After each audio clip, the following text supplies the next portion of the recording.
género bajo terapia hormonal cruzada. Desde ya mi agradecimiento a quienes coordinan ambos departamentos y a los integrantes de estos dos departamentos por toda esta organización y puesta en marcha para hoy concretar esta reunión. Me refiero, en el caso del Departamento de Salud Transgénero y Diversidad Sexual, a la doctora Patricia San Martín, y para el Departamento de Teología y Metabolismo Mineral, a la doctora Silvia Karlsruhe. Antes de darle la palabra a las dos coordinadoras, quisiera hacer dos invitaciones. Una es que recorran nuestra página web, porque ahí van a encontrar todas las múltiples actividades que realizamos. Por ejemplo, si ustedes tienen interés en este tema sobre transgénero, van a ver un curso online. Existen cursos online, webinares, información de interés bibliográfica, desde ya está incluida nuestra revista RAEM, y anuncios como el evento mayor de este año, que es el Congreso. Ustedes ya habrán escuchado que el Congreso este año por primera vez será virtual, va a realizarse del 9 al 12 de octubre. El día 9 realizamos una jornada conjunta con la Sociedad Argentina de Diabetes y del 10 a 12 nuestro clásico Congreso. En la página justamente tienen toda la información de cómo enviar trabajos y el deadline se dejó para el 18 de julio, o sea que todavía estamos en tiempo para mandar trabajos. Desde ya que ahí figuran todos los instructivos para que sepa cómo enviarlos. Y la segunda invitación es que todos los aquí presentes, que no son socios, que ingresen como socios de la sociedad. Nosotros queremos ser inclusivos, amplios, como para que toda la gente, gente joven o no, sea socia de nuestra sociedad. El trámite es muy sencillo, en la página también verán cómo se realiza, y hemos concretado por este año, como habrán por ahí algunos escuchado, un convenio con el Banco Galicia para que los socios o nuevos ingresantes se les bonifica a través de este convenio la cuota societaria, con lo cual, conscientes de que estamos en un momento difícil desde el punto de vista económico, no les implique costo alguno. Bueno, tras estos breves y rapidísimos anuncios parroquiales, dejo la palabra para que den inicio a este webinar que estamos todos ávidos de aprender y escuchar la experiencia de quienes manejan esta temática. Bueno, muchas gracias, Sergio. Les agradezco mucho a todos el interés, el estar aquí esta tarde. Agradezco también al Comité Científico de SAEM que nos da la posibilidad de este espacio, a la señora Graciela De Biasi, que realmente trabaja un montón con todos nosotros, a Roxana Asclate, que también trabaja un montón y siempre está atenta. Y bueno, para nosotros es un gusto poder hacer esta actividad compartida con la doctora Silvia Karlsruhe. No sé, Silvia, si querés comentar algo, y si no, bueno, vamos a alargar ahora las presentaciones, pero bueno, ¿querés comentar o...? No, más que nada, bueno, también mi agradecimiento por la posibilidad de participar en este webinar, más que nada a la Sociedad Argentina de Endocrinología, a su comité, a su comisión directiva, y bueno, y a todos los que hoy participamos, que espero que salga lindo y que aprendan mucho, y que sea un debate interesante para todos. Más que nada es eso. Así que podemos dar inicio al webinar. Bueno, les pedimos otra vez que a medida que vayan entrando, por favor silencien los micrófonos, así no tenemos inconveniente, y que al final vamos a hacer el sector de preguntas, que si pueden también colocar en su pregunta en el chat a quién va dirigida, también lo hace más ágil. Bueno, entonces vamos a dar comienzo. Le doy la entrada al primer disertante. Quiero comentar algo que también es importante. Hicimos un pequeño cambio con respecto al flyer, les pido disculpas, pero a los fines didácticos el primer presentador va a ser el doctor Lucas Dudnitsky. Así que bueno, comenzamos con él, si querés ya ir compartiendo. Entonces, Lucas es médico endocrinólogo, él está a cargo del consultorio de diversidad en el Hospital Central de San Isidro y en el municipio de Escobar, y es además coordinador del Departamento de Salud Transgénero y Diversidad Sexual. Y él nos va a hablar de los objetivos de la terapia hormonal transgénero y algunos interrogantes que se abren al respecto. Bueno, ahora ya te dejamos entonces. Ahí me están dejando. ¿Ahí me Ahí escuchan está. bien? Sí, perfecto. Sí. ¿Qué tal? ¿Cómo están? Bueno, buenas noches. Gracias a todos por estar participando en esta construcción de conocimiento. La primera parte va a ser una parte introductoria, voy a hablar de los objetivos de la terapia hormonal transgénero. Vamos a hablar de algunas definiciones, como para que todos estemos refiriéndonos y charlando en el mismo idioma. ¿A qué nos referimos cuando nos referimos a la palabra sexo, ¿no? Son las características biológicas que determinan la situación de ser hombre o mujer, sean los cromosomas, gónadas, hormonas sexuales. Y remarco la idea que esto es una idea biológica, ¿no? Entonces, perdón, ahí está. Pero además existe un sentido privado y subjetivo del propio sexo, que es la identidad de género. Entonces, la identidad de género es la autopercepción que el individuo tiene de ser hombre, mujer o no binario, según su propio proceso mental. El rol de género va a ser la manifestación pública de esa identidad, ¿sí? O sea, cómo se va a presentar ese individuo ante la sociedad. Nos referimos a una persona cisgénero cuando esta persona vive conforme con el género biológico o el asignado al nacer. Y a una persona transgénero cuando no viven en el género asignado al nacer o biológico o no están conformes con el mismo. Cuando nos referimos a un trans varón, ¿sí? Hablamos de una mujer biológica con identidad de género masculina. Y a una trans mujer, a un hombre biológico con identidad de género femenina. Y según el inicio del rol de género, podemos definir si este comienzo es temprano, cuando empieza en la infancia, con el desarrollo puberal, que los incrementan el malestar, en realidad, con respecto al género biológico, que tienen que ver con los cambios corporales, ¿sí? La realidad es que si uno interroga a nuestros pacientes transgénero, en el interrogatorio sale que ya esta idea de construcción de su propia identidad empieza mucho antes, obviamente, que empieza el rol de género. En general, la mayoría de las personas te dicen que sus primeros recuerdos ya se autoperciben con el género deseado.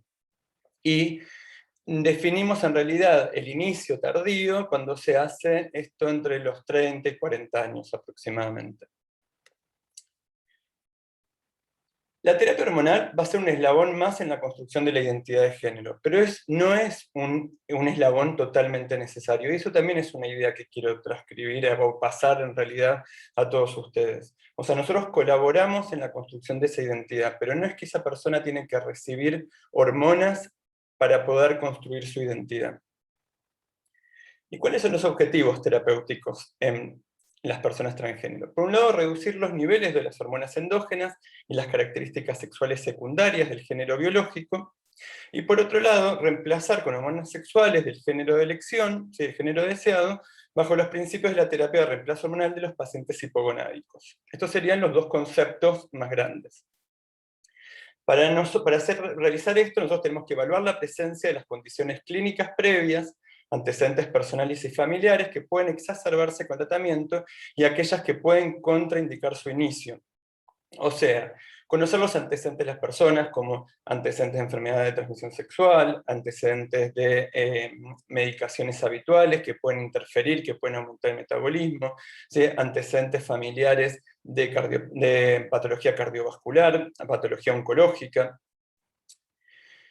Bien, entonces, como nos suponemos, existen riesgos asociados a la terapia hormonal. Nos vamos a focalizar en realidad en aquellos riesgos mayores, que son en las mujeres el tromboembolismo, y en los varones la eritrocitosis. Estas son dos cosas que tenemos que tener muy en cuenta, ¿sí? Y que van a contraindicar en realidad inicialmente la terapia hormonal. Vamos a también, obviamente, hacer hincapié en, como les dije, otros antecedentes personales y familiares a nivel de eventos cardiovasculares mayores, ¿sí? Y otros marcadores subrogantes cardiovasculares, como antecedentes oncológicos, hormonodependientes de mama, útero, próstata, etc.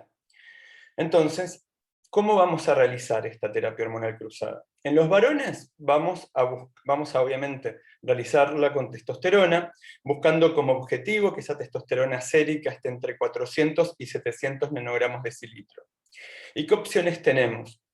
En este momento nosotros contamos con 3 opciones, que son 2 de depósito intramusculares, el enantato de testosterona, que se da en dosis de 250 miligramos cada 4 semanas, el undecanoato con dosis de 1000 miligramos cada 12 semanas, iremos ajustando el intervalo según los controles que vamos a ir haciendo, y la opción transdérmica, que es de uso diario.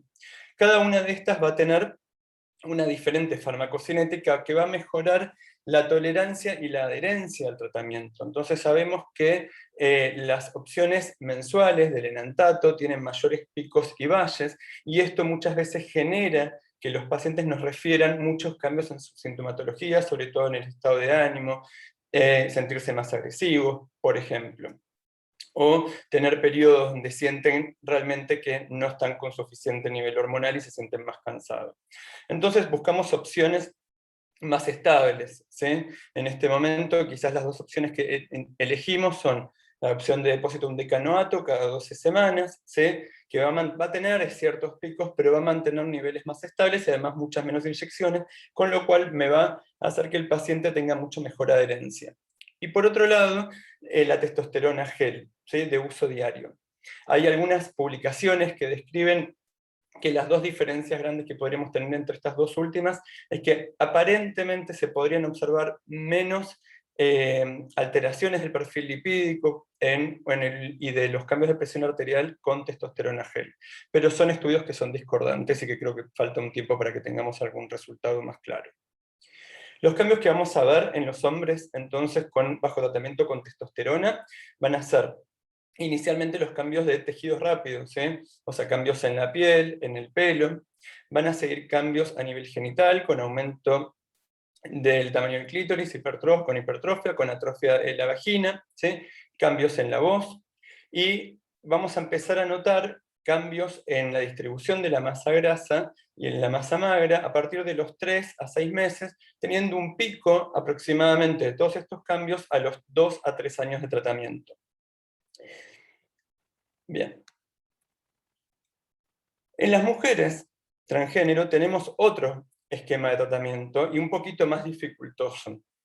Para lograrlo nosotros necesitamos una combinación, por un lado de estrógeno y por otro lado de antiandrógeno. Y acá se empieza a jugar un poco el tema de si nosotros vamos por las guías, en realidad las guías plantean un inicio sincrónico, o sea, de las 2 cosas juntas.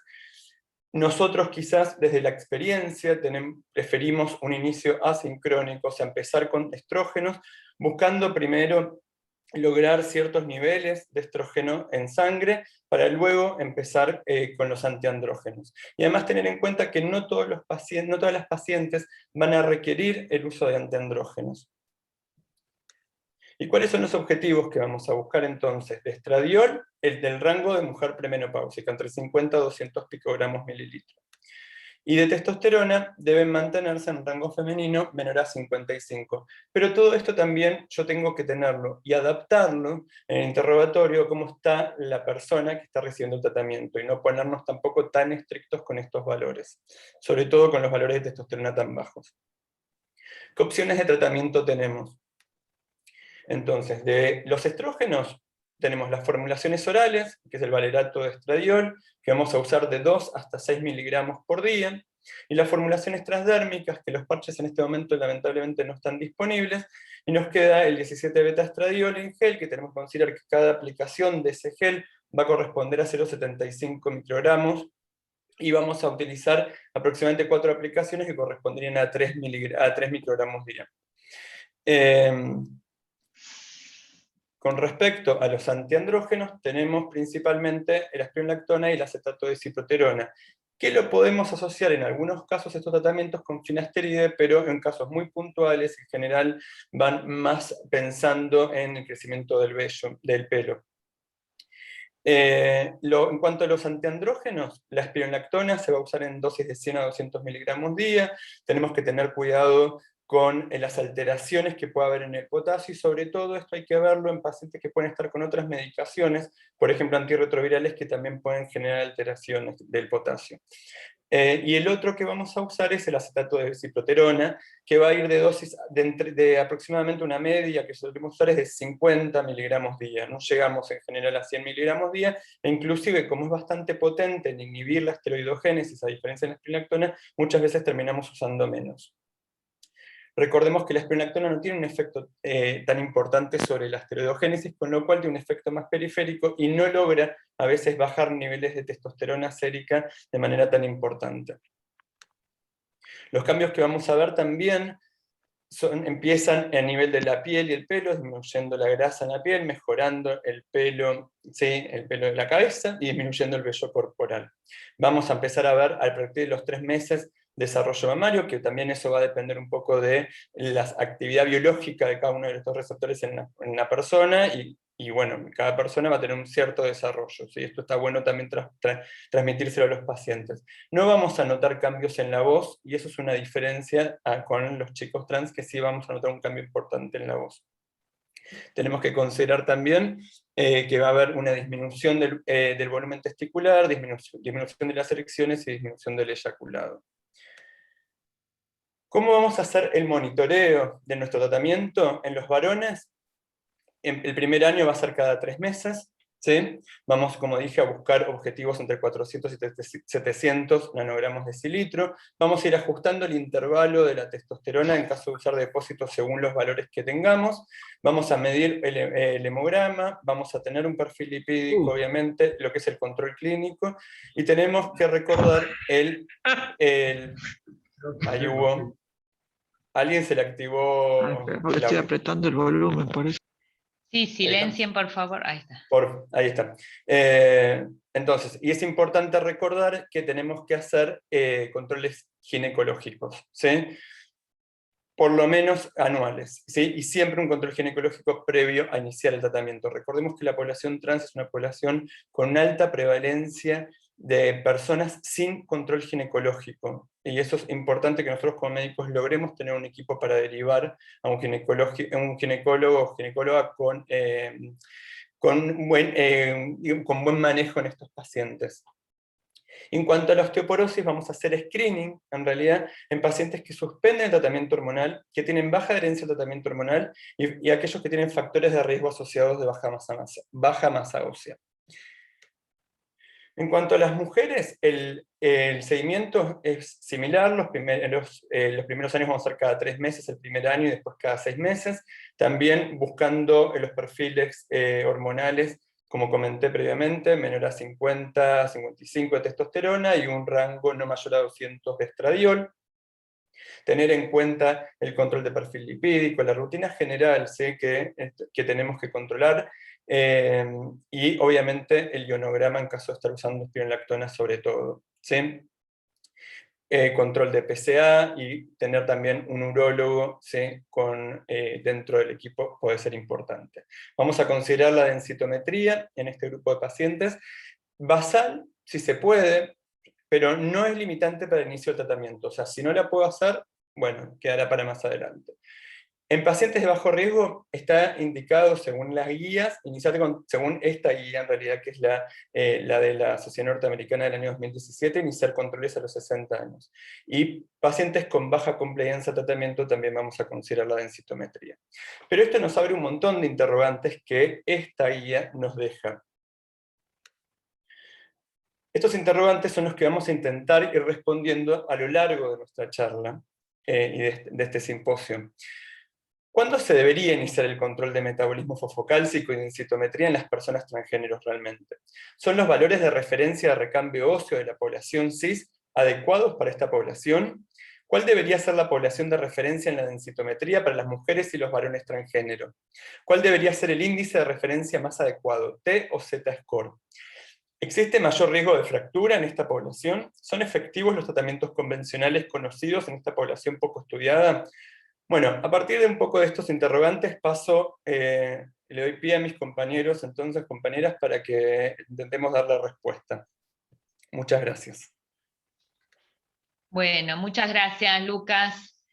Quedan planteados todos estos interrogantes que esperamos puedan ser respondidos a lo largo del webinar. Ahora vamos a presentar los casos clínicos. En primer lugar, le doy paso a la doctora Natalia Guzmán. Ella es médica endocrinóloga, perteneciente al staff del Hospital Español, y va a presentar un caso clínico de una mujer trans. Entonces, bueno, Nati, te doy la palabra. Bueno, gracias, Patricia. Bueno, buenas noches a todos y muchas gracias por acompañarnos en esta jornada. Les voy a presentar un caso clínico que es gentileza de la doctora Patricia San Martín. Bueno, se trata de una mujer transgénero de 30 años de edad que acude en el 2011 para terapia de reemplazo hormonal cruzada. Como antecedentes personales, negaba antecedentes personales de importancia y antecedentes familiares de relevancia. Se encontraba en ese momento en pareja con un hombre cisgénero y negaba deseos de fertilidad futura. Como hábitos a destacar, la paciente era sedentaria. Al examen físico podemos observar que la paciente se encontraba con sobrepeso. Le solicitamos los estudios pertinentes, que incluyeron un laboratorio, un electrocardiograma y una ecografía mamaria, los cuales se encontraban sin particularidades, por lo cual se inició la terapia de reemplazo hormonal en ese entonces con 2 miligramos de valerato de estradiol vía oral y 150 miligramos de espironolactona.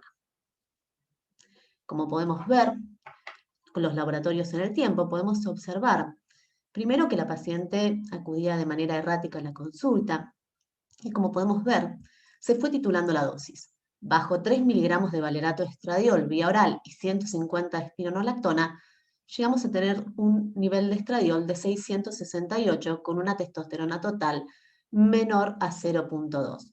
En dicho momento se interrogó a la paciente a ver si estaba recibiendo más dosis de la prescripta o si se estaba administrando vía transdérmica alguna fuente de estrogenoterapia, lo cual fue negado, por lo cual se disminuyó la dosis de valerato de estradiol a 1 miligramo y se repitió al mes el análisis y encontramos ya un nivel de estradiol de 70 y un nivel de testosterona de 0.37. Continuó con el mismo y en el 2014, un año después, acude nuevamente a la consulta estando bajo 1 miligramo de valerato, pero en este caso podemos ver que el estradiol estaba muy bajo, o sea, menor a 30, y una testosterona total menor a 0.2. Se solicitó entonces una densitometría ósea y un laboratorio fosfocálcico. La densitometría ósea, la paciente ya, recordemos que se encontraba bajo 2 años de terapia hormonal cruzada. En la densitometría podemos ver que en L1-L4 tenía un Z-score de menos 2.27 y en cadera total izquierda un Z-score de menos 1.27. En el laboratorio fosfocálcico no hay datos a destacar de relevancia, excepto por la vitamina D, que se encontraba con un valor de 11.6, por lo cual en ese entonces se le indicó una dieta rica en calcio, actividad física, se le suplementó la vitamina D con 100.000 unidades cada 15 días durante 2 meses y luego la toma mensual, y se le tituló la dosis con el fin de aumentar esos niveles de estrógenos. A lo largo del tiempo, recuerden que nos habíamos quedado con este nivel de menor a 30 y menor a 0.2 de testosterona total con 1 miligramo de valerato de estradiol, y la paciente la perdemos durante ese año y acude luego de un año habiendo decidido sin indicación médica, rotar a 17 beta estradiol a 3 miligramos y sin embargo en ese momento continuaba con espironolactona 150 miligramos. Como podemos ver, tenía un estradiol de 139 y una testosterona total menor a 0.12, pero en el 2016, bajo 3 miligramos de Z-beta estradiol y 150 de espironolactona, nuevamente podemos ver que tenía 45 de estradiol y 0.78 de testosterona total. Le pedimos nuevamente una densitometría ósea y un laboratorio fosfocálcico. Ahora la paciente se encontraba bajo 5 años de terapia hormonal cruzada y podemos observar que en L1-L4 tenía una disminución significativa en la densidad mineral ósea, siendo el Z-score de menos 3.43. En el laboratorio fosfocálcico descartamos otras causas secundarias, podíamos ver ¿sí? que la vitamina D continuaba baja. Le preguntamos en reiteradas oportunidades, lo que nos contaba la paciente era que por cuestiones económicas realmente se le hacía muy difícil afrontar el gasto de una vitamina D. Se le siguió titulando la dosis. Como verán, en ese momento le indicamos 4 miligramos de valerato estradiol por disponibilidad hospitalaria y 25 miligramos de ciproterona día. Podemos observar, y por fines académicos pusimos el último de la paciente que tenía bajo 5 miligramos de valerato de estradiol y 25 miligramos de ciproterona 3 veces por semana. Continuaba, pese a haber titulado la dosis, con un nivel de estradiol de 45 y una testosterona total menor a 0.2.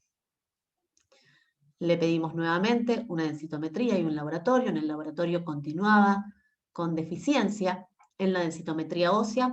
Aquí les coloqué la del sexo masculino y la del sexo femenino. Cabe aclarar que en los años previos, en las densitometrías previas que les mostré, fue realizado comparativamente con el sexo masculino y sexo femenino, pero no pudimos tener acceso a los mismos. Haciendo referencia entonces al sexo femenino, que es con las que les fui presentando, tenemos en L1 y L4 un Z-score de menos 3.9 y en cadera total un Z-score de menos 1.8.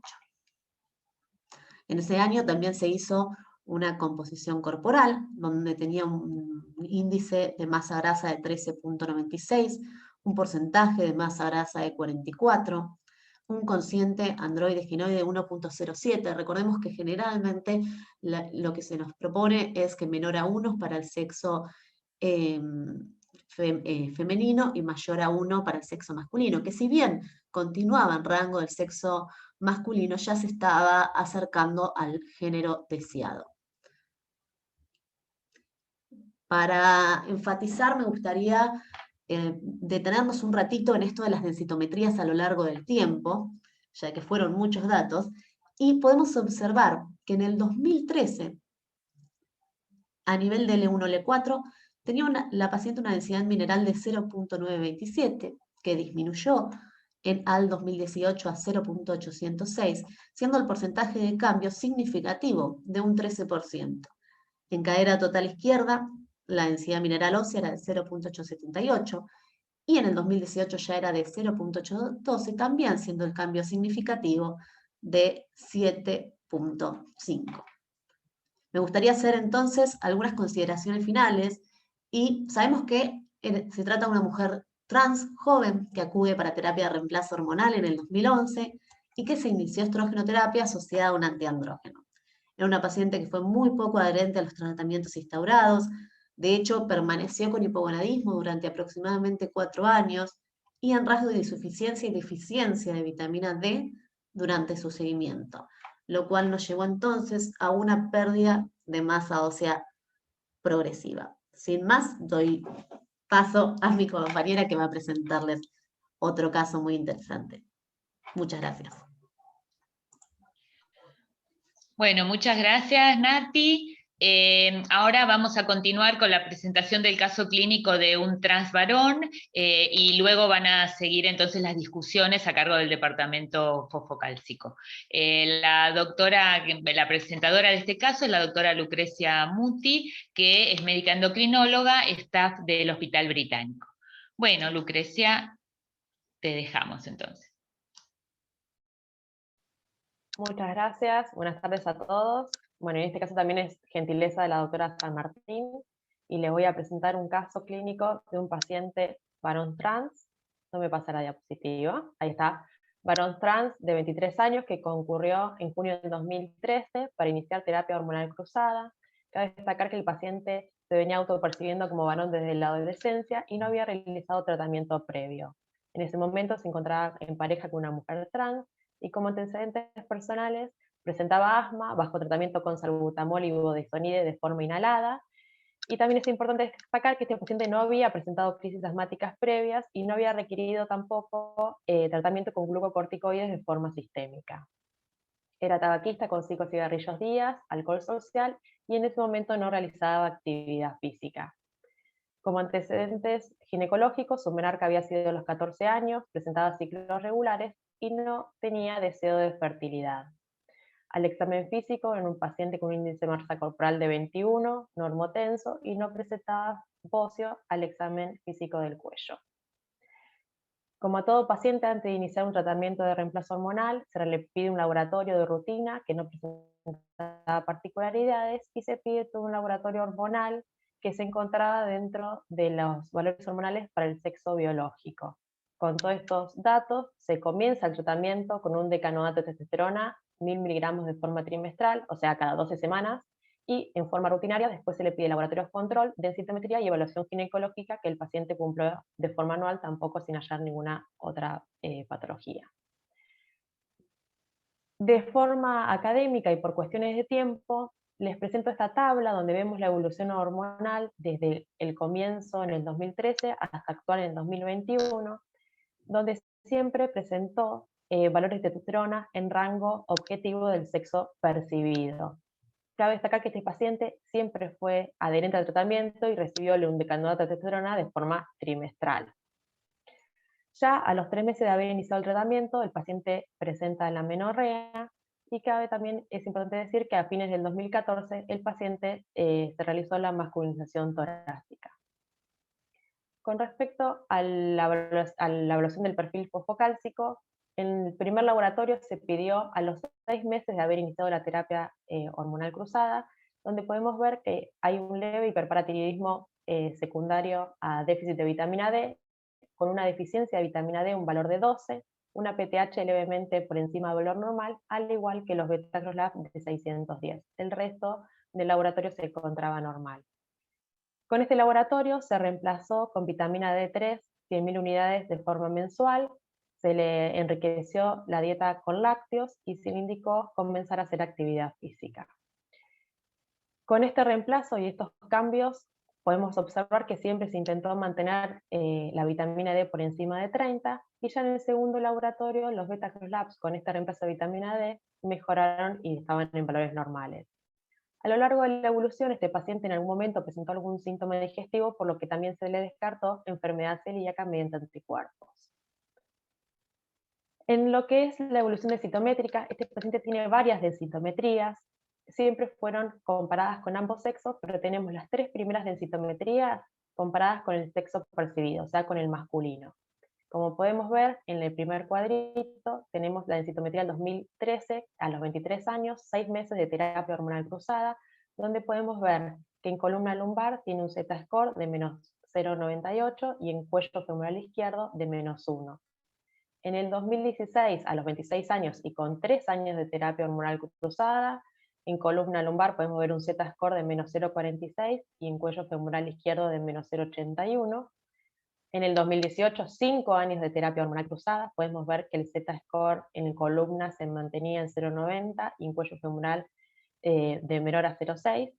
Y por último, la densitometría de este año, 8 años de terapia hormonal cruzada y a los 31 años, en la densitometría comparada con el sexo masculino, tenemos en columna lumbar menos 0,9 y en cuello femoral izquierdo menos 8, y en esta que pudimos obtener el informe comparada con el sexo femenino, en columna lumbar menos 1 y en cuello femoral izquierdo de menos 0,5. Ahora bien, si comparamos la densitometría, la primera densitometría del 2013 comparada con la del 2021, podemos observar que en columna lumbar presentó un cambio de 2,87 y en cuello femoral izquierdo de 2,80, que es un cambio no significativo. Este año también pudimos obtener la composición corporal, y lo que es importante destacar es que este paciente se mantuvo en normopeso, tiene un índice de masa magra de 17,9, un índice de masa apendicular de 8,7, que son correspondientes al sexo percibido, y un cociente androide-ginoide de 0,62 que también se está acercando al 1. Como comentarios finales, este paciente es un paciente adherente al tratamiento, siempre se mantuvo con niveles hormonales objetivos para el sexo percibido, la densidad ósea se mantuvo estable a lo largo del seguimiento y se reemplazó vitamina D, siempre buscando el objetivo, un nivel mayor de vitamina D de 30. Esto es todo. Muchas gracias. Bueno, muchas gracias. Ahora vamos a pasar a la discusión de ambos casos clínicos, para lo cual voy a presentar la primera discusión, que va a ser del caso transmujer, a cargo de la doctora Dolores Gómez Glorioso. Ella es endocrinóloga y en la actualidad se desempeña como médica de planta en el servicio de endocrinología del Hospital Rivadavia. Dolores, te escuchamos. Hola, buenas noches. Muchas gracias por la invitación y como dijo Silvia, yo voy a hablar sobre el caso transmujer. Lo que primero vamos a hacer es plantearnos 3 objetivos: cuándo pedir una densitometría y cómo interpretarla, la importancia del metabolismo fosfocálcico y el riesgo de fractura relacionado al tratamiento hormonal cruzado. Si nosotros comparamos las densitometrías realizadas en nuestra paciente en el intervalo de tiempo del 2013 al 2018, vemos que en columna lumbar hubo una disminución de un 13% y a nivel de la cadera de un 7,5%, ambos valores significativamente relevantes, y también no perder de vista que nuestra paciente inició el tratamiento hormonal cruzado con una densidad mineral ósea a nivel de la columna lumbar por debajo de los límites normales. Cuando nosotros tenemos que evaluar a quién solicitarle una densitometría en la población transgénero, las guías internacionales o la Sociedad Internacional de Densitometría recomienda solicitar una densitometría de inicio a pacientes o a mujeres o individuos transgéneros que tengan patologías de base o hipogonadismo, patologías de base ya sean hiperparatiroidismos, enfermedades celíacas o hayan estado en tratamiento durante largo tiempo con glucocorticoides. El seguimiento con densitometría, ¿cuándo solicitarlos? Cuando el resultado pueda influir en la salud de la paciente o la presencia de factores de riesgo para baja masa ósea. Y las mujeres trans sin tratamiento hormonal tienen menos densidad mineral ósea que los hombres cis. Esto se vincula o está relacionado a que las mujeres trans mayoritariamente tienen vitamina D insuficiente o deficiente, son individuos más sedentarios, realizan menos actividad física, y está demostrado que la carga mecánica genera o es beneficiosa para el aumento o el remodelado óseo. En cuanto a la evolución hormonal de nuestra paciente, como ya comentó nuestra compañera, estuvo mayoritariamente en un estado de hipogonadismo. Y en lo relacionado al metabolismo fosfocálcico no hubo alteraciones significativas a nivel de los marcadores ni de resorción ni de formación ósea, pero sí, como mencionamos previamente, los valores de vitamina D se mantuvieron en un estatus de insuficiencia o de déficit de vitamina D.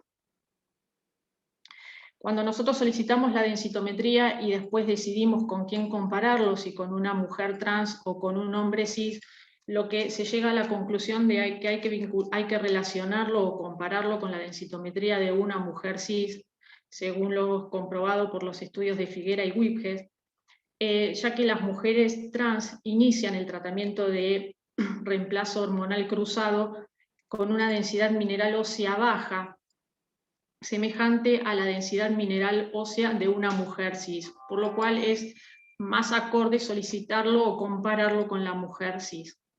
El Z-score debe calcularse comparando la densitometría del individuo con poblaciones de género coincidente con el de elección, y si el profesional lo requiere, se lo puede comparar con el sexo registrado al nacer.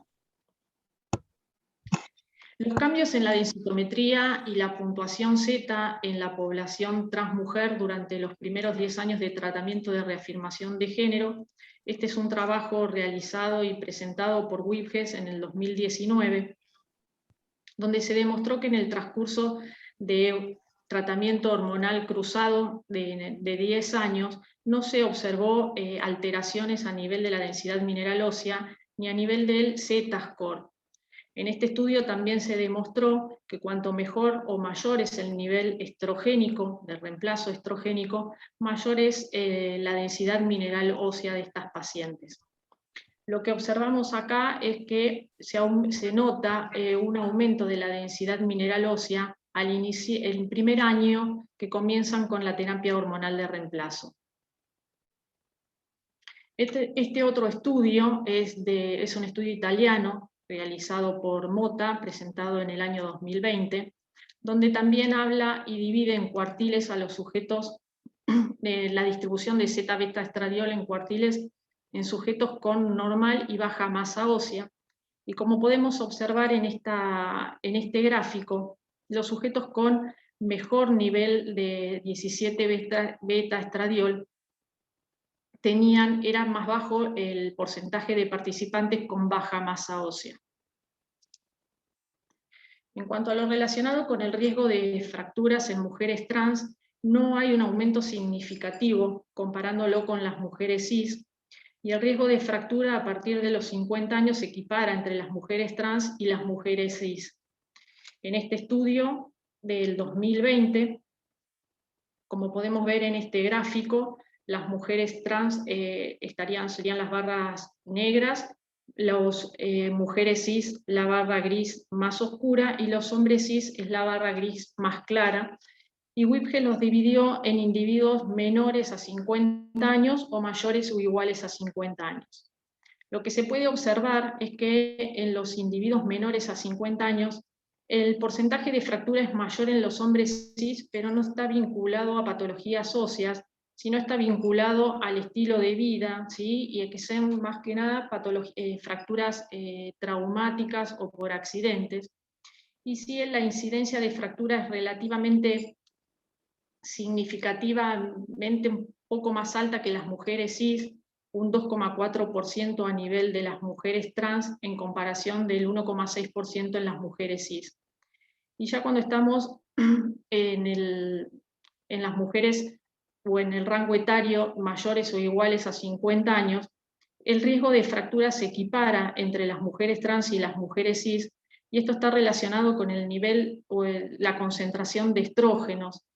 En las mujeres cis mayores a 50 años hay una disminución a nivel estrogénico por la menopausia, y en las mujeres trans estaría relacionado a menor adherencia al tratamiento de reemplazo hormonal o la disminución de las dosis de reemplazo. Este estudio se realizó en 2.053 sujetos aproximadamente, y lo que se vio es que siempre la densidad mineral ósea menor fue a nivel de la columna lumbar. Cuando observamos las mujeres trans que presentaron fracturas, ¿sí? Fueron 67 en el total de los sujetos estudiados trans.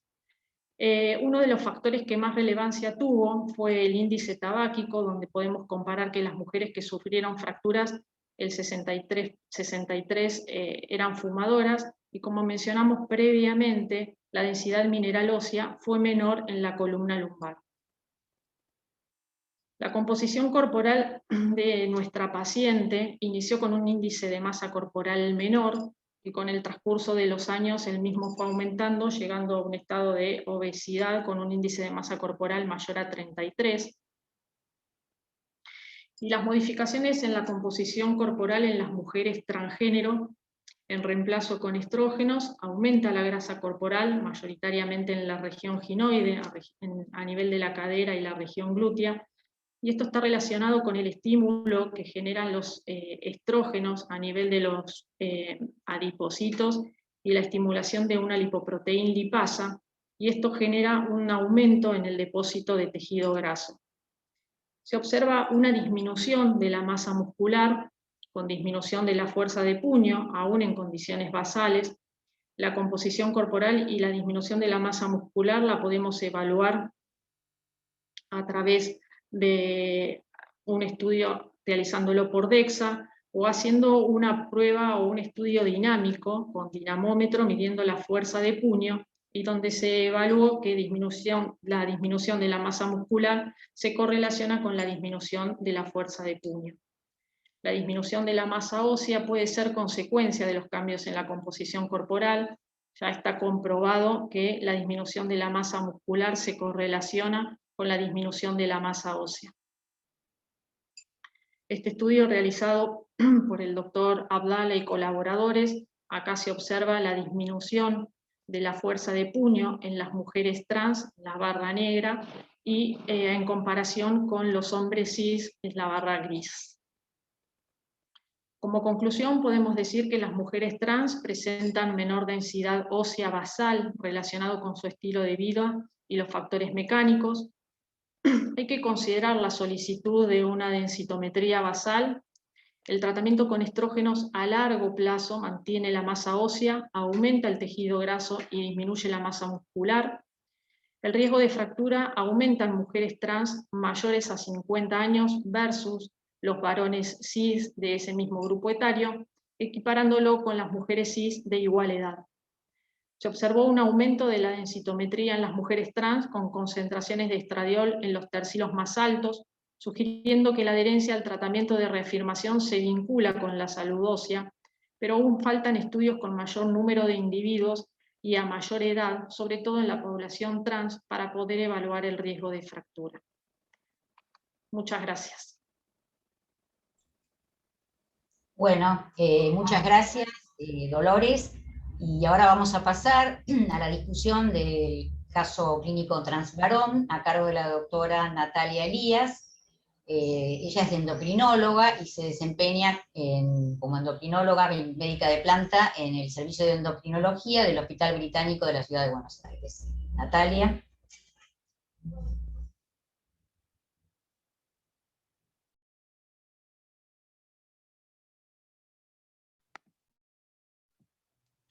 Hola, buenas tardes. Muchas gracias por acompañarnos en este evento que organizamos con todo amor y esmero, junto con ambos departamentos, y me parece una linda unión. Así que estoy muy contenta de ser parte de esto y gracias por escucharme. Con respecto a la discusión del caso transvarón, los objetivos de la charla van a ser iguales a los mencionados por Dolo, con lo cual vamos a empezar a hablar acerca de la densitometría. Y bueno, la DMO basal está indicada en los individuos transgéneros si tienen historia de gonadectomía o terapia de privación hormonal previa al inicio de la terapia hormonal, hipogonadismo sin plan de reemplazo hormonal, antecedentes de riesgo para pérdida ósea u osteoporosis, como ser artritis reumatoidea, como en el caso presentado por Lucre, antecedentes de tabaquismo y alcoholismo.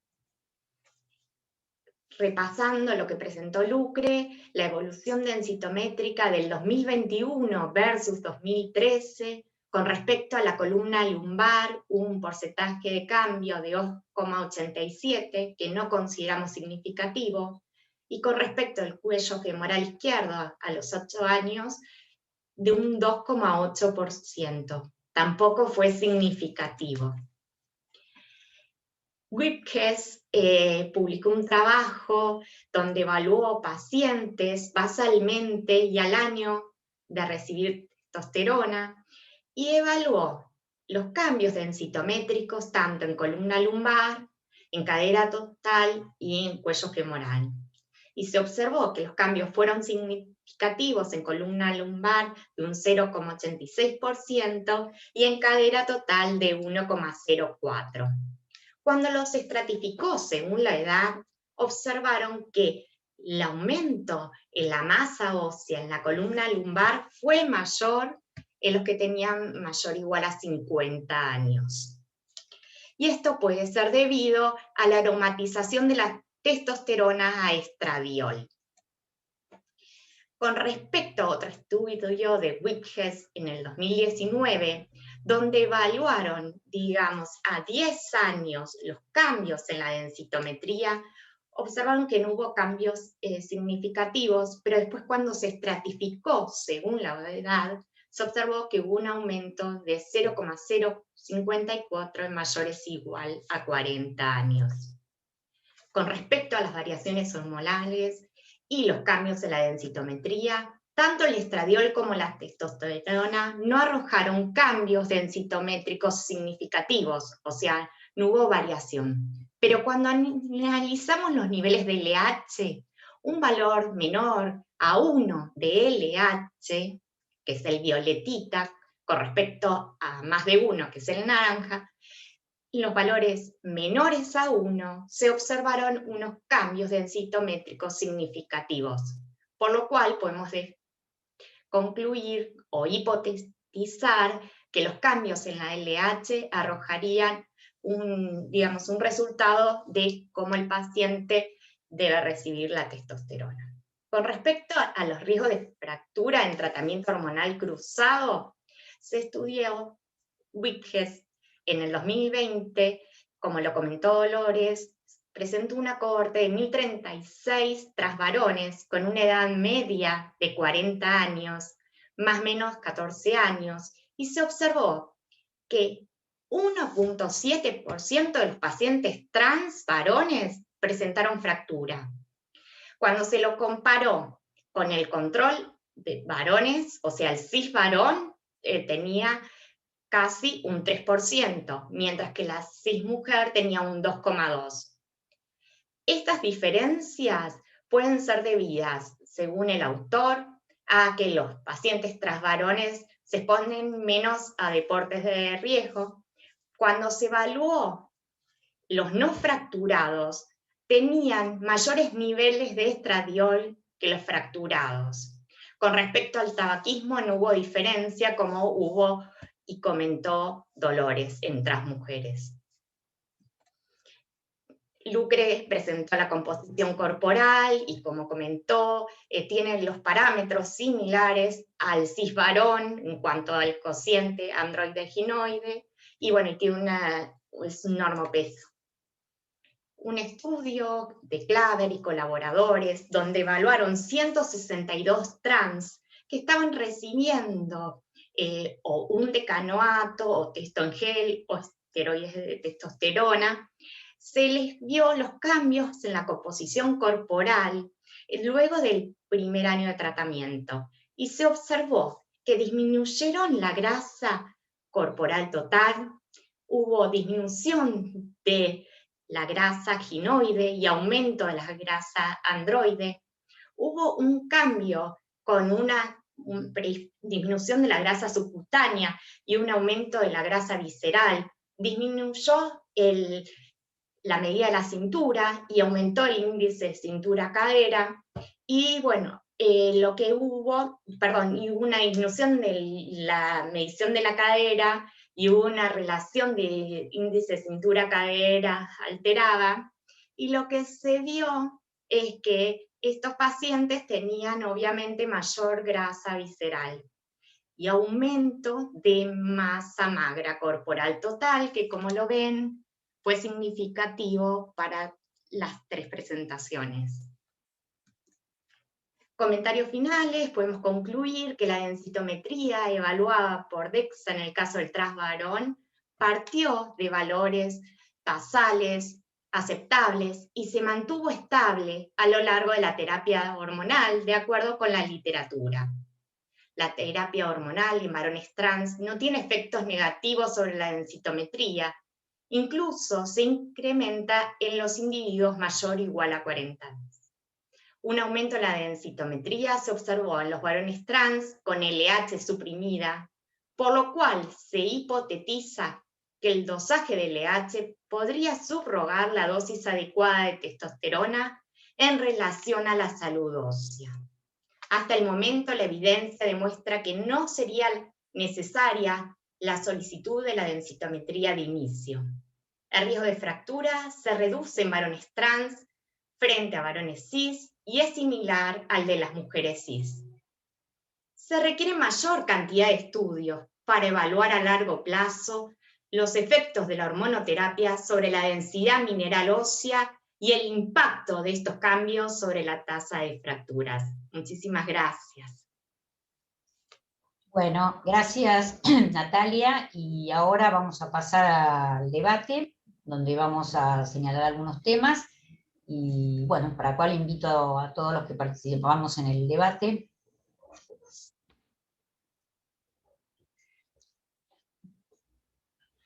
Bueno, acá estamos y también le damos entrada y audio a la doctora Cristabel Rubino, que es bioquímica. Ella pertenece al equipo del Hospital Italiano, al Laboratorio de Endocrinología Hormonal y Genética. Bueno, y vamos a dar primero lugar a un debate y luego se van a responder las preguntas de la audiencia. Nosotros, bueno, Cristabel, en principio o arranco yo directamente, te hago una pregunta: ¿qué importancia le damos a los marcadores óseos en la población trans y qué utilidad tiene? Y si contanos qué leíste o qué experiencia tenés con respecto a esto. Buenas, ¿qué tal? Bueno, para empezar, de lo poco que hay escrito respecto a los marcadores óseos en personas transgénero, hay muy poco, y este fue uno de los trabajos que más completo están respecto a los marcadores, y dice bueno, que no, realmente no alteran. Por lo menos acá evalúan el calcio, la fosfatasa alcalina, la osteocalcina, y no se ven alteradas con la terapia hormonal cruzada. Bueno, por otro lado, me resulta, o sea, lo más importante a tener en cuenta, a ver que no puedo, voy para atrás, ahí está.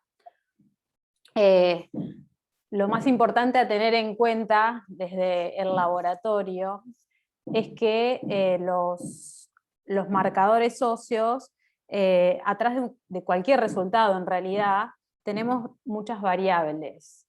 Entre esas son las variables preanalíticas, las variables analíticas y las variables biológicas.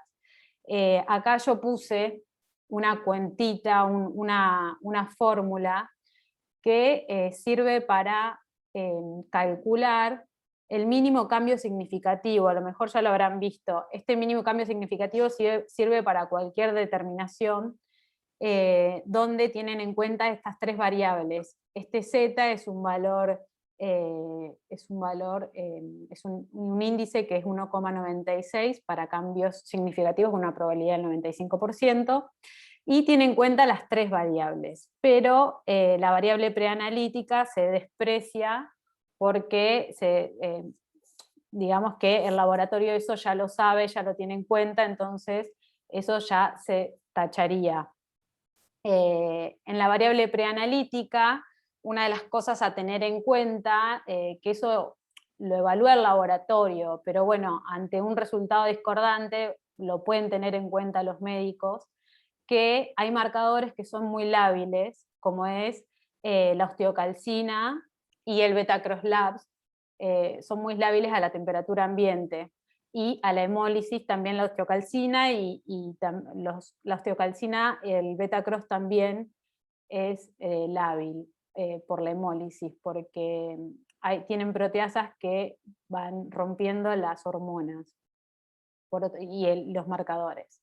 Por otro lado, en la etapa analítica, desde el punto de vista médico, nosotros como laboratorio tenemos en cuenta otras cosas también, pero desde el punto de vista médico, una forma de disminuir esta variabilidad sería si haciendo todos los estudios en el mismo laboratorio, seguir a la misma persona en el mismo laboratorio, porque cada método, cada fabricante utiliza, en el caso de inmunoensayos, utiliza los anticuerpos monoclonales específicos de cada fabricante, entonces cada uno ve una determinada parte de la hormona o del marcador.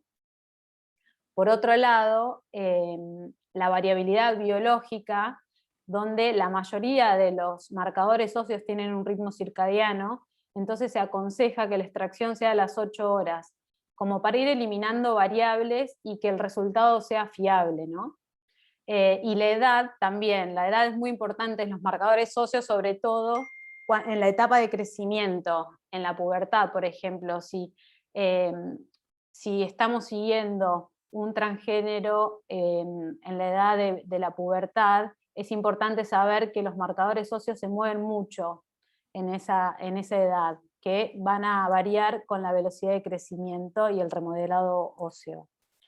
Bueno, por último, sería ideal pedirle al laboratorio que en el informe aparezcan que ambos sexos, para una correcta evaluación, digamos, para que pueda evaluarse mejor, aparezcan los valores de referencias de ambos sexos, y también pedirle a los médicos que al momento de enviar la orden médica se aclare la condición de transgénero, para que el laboratorio también pueda evaluarlo mejor y pueda ponerlo en una nota o pueda tenerlo en cuenta al momento de tener ese resultado.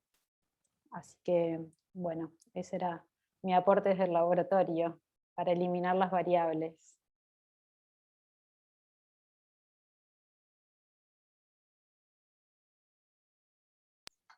Bueno, muchas gracias, Cristabel. No sé si, bueno, quieren seguir ahora las doctoras del departamento de fosfocálcico para hacer los comentarios, y las preguntas las dejamos al final, porque así no nos distraemos del debate. Bueno, Adriana, ¿vos querés comentar? Vale. Perfecto. Perfecto, ¿se escucha bien? Sí, sí. ¿Escuchan bien? Bueno, quizá yo lo que voy a hacer es la pregunta del millón, así me lo gano yo.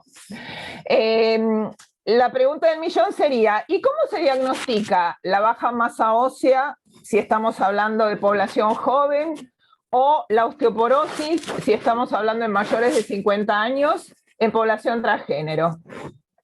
Y eso se resolvería muy fácilmente si tuviésemos en nuestros densitómetros una base de datos de población transgénero. Bueno, les comento que no está, así que si alguien tiene un densitómetro y la quiere empezar a hacer, estaría buenísimo. Quizá por ahí el doctor Abdala nos puede dar una ayudita después. Entonces, tampoco existen trabajos de peso en número que nos indiquen cómo tenemos que calcular nuestros T o nuestro Z-score, siempre dependiendo de la edad de la persona en cuestión, si lo tenemos que calcular de acuerdo al sexo natal o al sexo de afirmación. Bueno, les comento que la ICCD, es decir, la Sociedad Internacional de Densitometría, en el 2019 se expidió sugiriendo que sería coherente utilizar bases de datos de referencia femeninas, tanto para transgénero varón como mujer, y esto nos dice que daría una buena ayuda para nosotros para poder identificar el riesgo de fractura de esta población.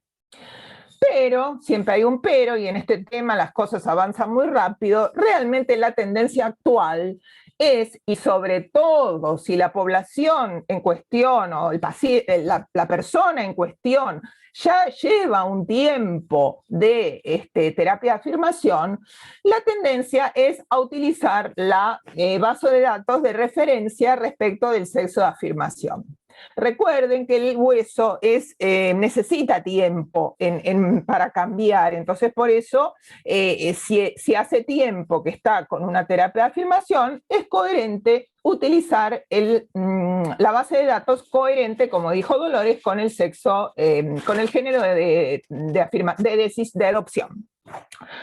Bueno, siguiendo con el T y el Z, acá usamos mucho el Z, nosotros no estamos tan acostumbrados a usar el Z, acá tenemos que aprender a mirar el Z-score, hubo de paso una pregunta que quizá con esto la contesto, la vi por el chat.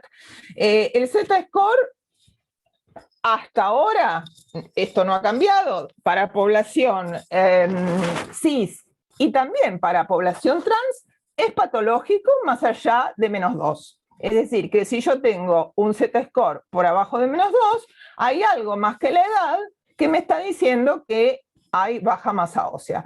Recuerden que el Z-score, a diferencia del T, compara a la persona en cuestión, a la densidad mineral en gramos por centímetro de la persona en cuestión, con pares de su misma edad, pero también la compara con el peso y la talla, es decir, con población similar en peso y en talla. Y acá quizá viene un comentario que puedo hacer respecto de la paciente mujer trans. La paciente trans mujer varió mucho su índice de masa corporal entre la primera densitometría y la última. Pasó a un índice de 26 a 33. Entonces, esta es una de las razones, el sobrepeso o la obesidad, es una de las razones por las cuales tenemos que ver que el Z-score se puede modificar, porque recuerden, el Z-score compara también peso, entonces la base de datos va a buscar pacientes obesos, y el obeso en general tiene mejor densidad. Entonces quizá nuestro paciente modifica la densidad respecto de si lo estoy comparando con una base de datos Z que está calculando obeso. O sea, me tira la curva del Z, la obesidad tira la curva del Z-score hacia arriba. Bueno, dicho esto, 2 o 3 comentarios más para no abundar en detalles. El más rico caso desde el punto de vista densitométrico ha sido el primero, el de la mujer trans, y como dijo la doctora Dolores, partió de un basal bajo, un Z-score de menos 2.27, como se dijo, probablemente debido a razones no hormonales, porque está visto en varios trabajos, y sobre todo los trabajos pivotales del grupo belga de Van Kagenem, se observa en la mujer trans valores densitométricos bajos, menores que la población cis, pero que no dependen de cambios hormonales, porque son previos al tratamiento, dependen del estilo de vida, del sedentarismo, de una cierta condición de aislamiento, y esta baja densidad mineral de la mujer trans con la terapia hormonal es claramente soslayada, y se mejora la masa ósea e incluso puede aumentar, como se mostró.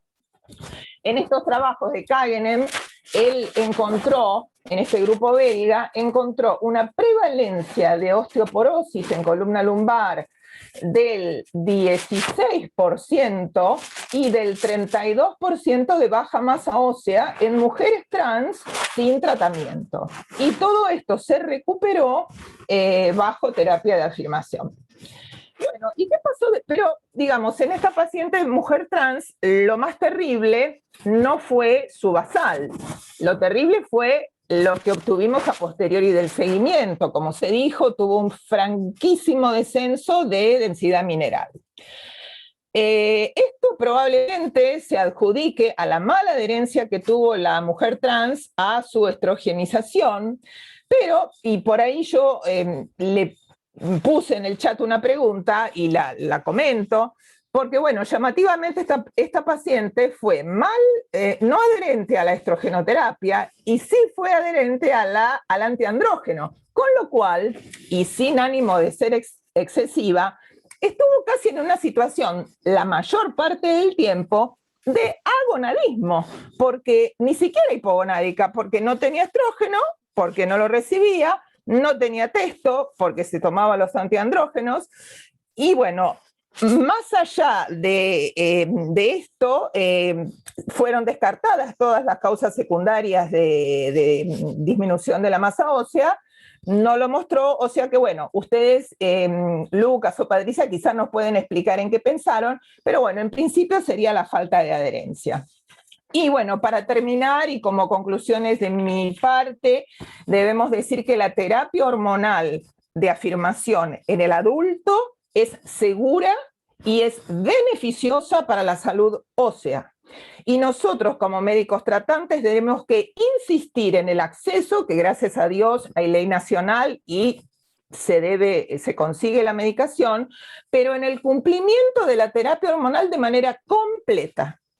Y recordarle al paciente que así como los caracteres sexuales secundarios se modifican con la terapia, por adentro nuestros órganos, y no olvidar al hueso, cuyo mantenimiento va a depender de la adherencia a esa terapia hormonal.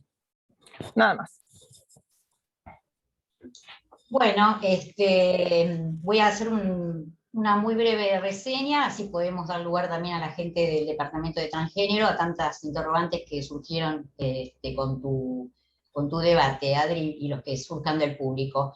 En particular quiero decir que estos dos casos clínicos son un claro reflejo realmente de todas las observaciones y las publicaciones, tanto a nivel nacional como internacional, de las series que hoy fueron mencionadas tanto tiempo, de Whitges, uno de ellos, que fue el que inició y que publicó la serie más larga, 10 años de tratamiento, y que en primer lugar, si uno analiza, yo creo que los principales puntos que analizamos acá es, por un lado, la baja masa ósea, fundamentalmente en la transmujer, que lo vimos en nuestro caso clínico, y que en las series de Whitges ellos encontraron basalmente un 14% con osteoporosis y un 22% que presentaban baja masa ósea para la edad, de una población, un N que era bastante importante, que eran más de 1.200 pacientes.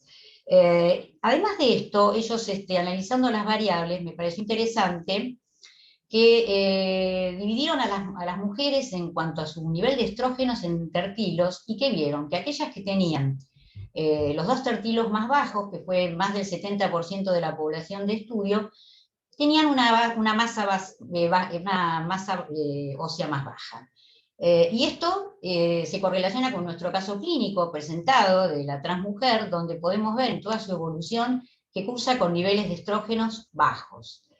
En cuanto a esto, yo quiero hacer un poquito una breve referencia al rol del estrógeno en la salud esquelética, tanto en la mujer como en el varón trans.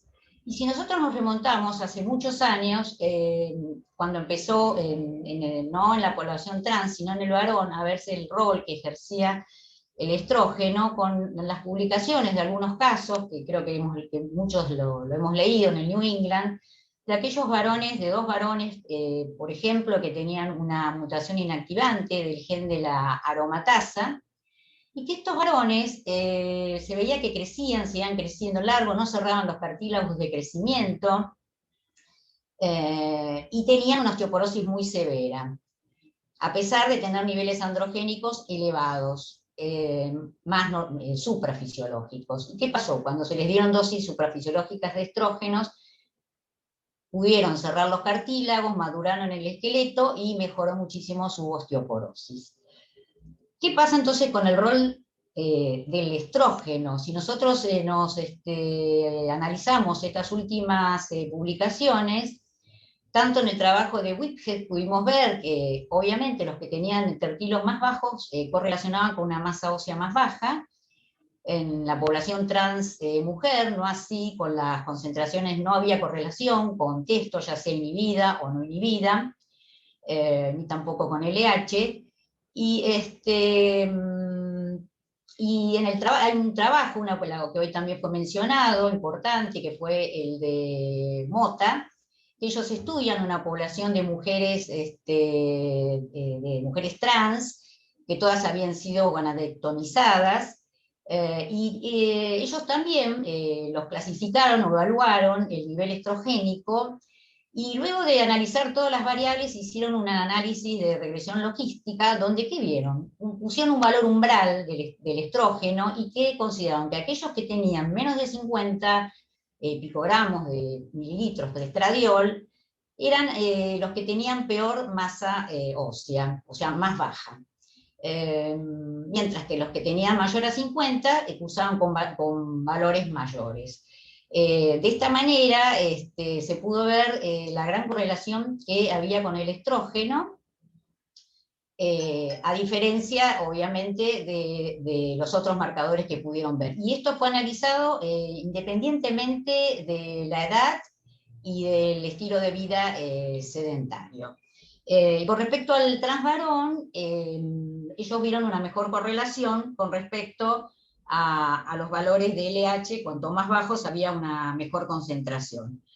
Ahora, una observación última que quiero hacer, que me pareció muy interesante, es que el grupo de transvarón, que fue un N también importante, en aquellos varones, que hoy lo mencionó la doctora Elías, mayores de 40 años, ellos vieron una mejor respuesta densitométrica con respecto a los trans varón más jóvenes. Entonces, se vio además que los mayores de 40 tenían una mejor concentración de estrógenos, niveles más altos de estrógenos con respecto a los jóvenes trans varón.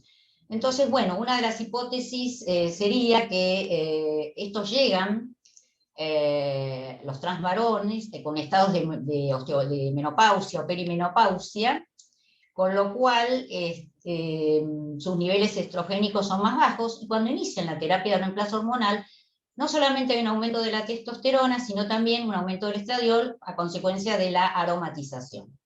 Mientras que los varones más jóvenes, como no están deficitarios de estrógenos, aumentan testosterona. Entonces la conclusión o la hipótesis que se llevó por estos autores fue que habría una excelente correlación gracias a la acción indirecta del estrógeno a expensas de la acción directa de la testosterona. Y esto, la verdad, corrobora con muchos trabajos que se hicieron hace muchos años en población no trans masculina, en la cual se vio una mejor correlación del contenido mineral óseo con los estrógenos que con la testosterona. Bueno, creo que por mi lado he terminado. Entonces podemos dar lugar a la gente de transgénero, Patricia y Lucas. Sí, vamos a hacer algunos comentarios, ahí te dejo a Lucas, dale, comentamos algunas cosas sobre lo que preguntó Adriana. Sí, como para agarrar un poco el guante que dejó ahí Adriana con respecto al eje de la mujer trans. En realidad tenemos que interpretar clínicamente a veces un perfil hormonal en una persona trans no es de lo más sencillo. Lo primero que tenemos que pensar es que este grupo tiene una alta prevalencia de automedicación, con lo cual ya cuando arrancamos con el primero, arrancamos con valores más en los cuartiles inferiores. Muchas veces automedicación no es referida en una primera consulta, te la refieren después, o por vergüenza, o por diferentes motivos. También tenemos que tener en cuenta que a veces generar confianza para que te digan todo esto cuesta, y uno no lo hace en una primera consulta. Segundo punto, yo más que pensar que hubo adherencia a un antiandrógeno y no a los estrógenos, pensaría más en el tiempo de recuperación del eje, en un tratamiento intermitente, porque contemos que cuando ella empezó el tratamiento, en realidad no teníamos disponibilidad todo el tiempo para darle medicación, ¿sí? Como quizás tenemos hoy dentro de los planes nacionales o municipales o provinciales, donde podemos darle medicación de manera más continuada, y en ese momento a veces conseguir medicación era inicialmente un poco más complejo, entonces quizás son pacientes que reciben intermitentemente y donde quizás no apenas yo suspendo el tratamiento voy a tener una recuperación del eje total. Tengamos en cuenta también el poder inhibitorio de la esteroidogénesis sobre los valores de testosterona, ¿sí? Que también tienen que ver con esa recuperación. Y por último, lo que me gustaría comentar es algo que yo he visto, lo transmito más sin ninguna, esto es pura evidencia de consultorio, también el uso de diferentes cremas, de diferentes cosas cosméticas, donde yo he visto mucha interferencia en los valores de laboratorio. Normalmente quizás esa interferencia uno la encuentra con valores de estradiol muy altos, ¿sí? Fuera del rango, o sea, sin concordancia con lo que a veces están recibiendo, pero eso también puede generar, me imagino, y quizás eso después me parece que las bioquímicas nos pueden eventualmente hacer algún otro comentario, puede generar una mala interpretación de los resultados. Son cosas que uno tiene que tener en cuenta al momento de que uno está sentado frente a un laboratorio en este grupo de pacientes. No sé si, Patrick, ¿querés agregar algo? Bueno, y justamente lo que vos también comentaste en tu presentación, que nosotros cuando empezamos este tratamiento hace tantos años, empezamos con las dos cosas juntas, con estrógenos y antiandrógenos, y que eso ahora después aprendimos que no está tan bueno porque no permite obtener un nivel adecuado de estrógenos, y sobre todo si usamos ciproterona, que al ser un agente progestacional tan potente, bueno, nos va a bajar ambas cosas. Con respecto a esto, en el Hospital Durán han hecho un trabajo y lo presentaron, que en realidad con valores de testo iniciales bajas ni siquiera es importante, o no sería tan útil usar el antiandrógeno, solo con el valor de estrógenos alcanza. Así que, bueno, eso y no, nada más quería hacer un comentario que surgió también en el chat y después ya cedo mi lugar. Una de las preguntas que hizo Moni Dernouch, que si hay algún plan o un soporte para las mujeres trans que no son adherentes, que es lo que más vemos, pero no, considerar que estas son personas muy marginales en general, a pesar que nosotros tenemos nuestra ley, pero no hay absolutamente nada. A mí me llamó la atención hace unos años que apareció una guía en Estados Unidos en el 2018 sobre los aspectos socioeconómicos de las personas trans. Y ahí dije, bueno, esto quizás es un paso, ¿no? Para una guía solamente para resaltar lo mal que viven, las condiciones de pobreza. Así que bueno, esto falta mucho todavía, pero bueno, no, quería también dejar el lugar para hablar, no sé si está presente el doctor Abdala, que realmente a nivel nacional creo que es la persona que más experiencia tiene, junto con el doctor Nagelberg, en el estudio densitométrico de las personas trans. A ver si lo tenemos presente, le damos la palabra para que nos cuente su experiencia. No, me parece que no está presente. A ver, sí, a ver, sí, está. Está. Lo dejamos. Ahí lo estoy viendo. Rubén, te cedemos la palabra. Hola, doctora Patricia. ¿Qué tal? Buenas tardes. Buenas tardes a todos. Muchas gracias por invitarme, por dejarme participar. No sé si quieren consultar o opinar, o quieren... Y no sé si te parece comentar, bueno, los resultados a nivel nacional de tu grupo, con densitometrías basales, y qué vieron ustedes, que realmente son el grupo que más experiencia tiene, ¿no? Bueno, en conjunto con Verónica, que está ahí también en el grupo, y Carmen Riu, del Hospital Durán, y bueno, también Verónica Figueroa, el doctor Brunetto, la doctora Silvia Caltrum. Tenemos evaluados justamente personas trans. Creo que llevamos aproximadamente 200 individuos evaluados, y de los cuales pensamos seguirlo.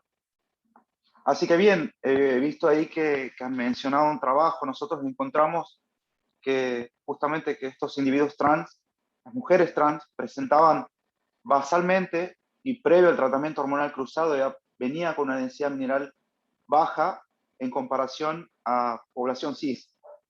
Pero además de esto también se ve que no solo la densidad mineral ósea, sino que la microarquitectura de ese hueso ya viene de una manera diferente, o sea, un espesor cortical, trabéculas más delgadas. Así bueno, creo que de la misma manera que había opinado Adri, creo que el factor mecánico es un factor determinante para ese pico de masa ósea y ese máximo capital de hueso que uno puede llegar a tener, más allá de lo genético. Sabemos que el 80% de la densidad mineral ósea está determinada por la genética, pero siempre intervienen los factores nutricionales, los factores mecánicos, los factores hormonales, son importantes para esta máxima adquisición de hueso, de densidad mineral ósea.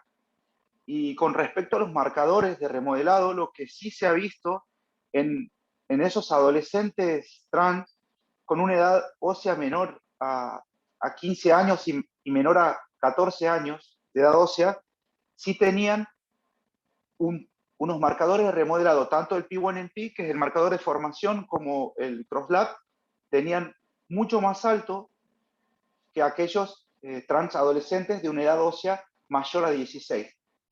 Y eso es muy importante porque sabemos que esa máxima adquisición de hueso uno va a adquirir durante la pubertad principalmente, ¿no?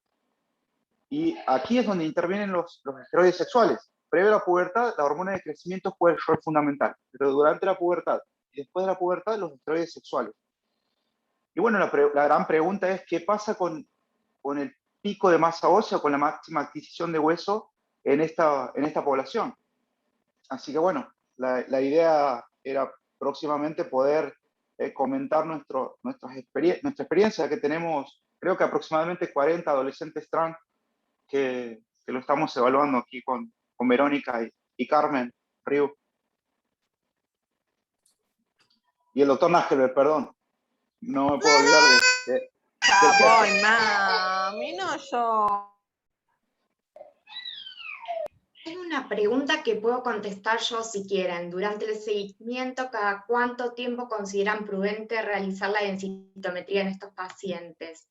Y según lo publicado, la densitometría se debe hacer dependiendo del resultado, si el paciente tiene osteoporosis cada año, y si el paciente está normal, se debe repetir cada 2 a 5 años.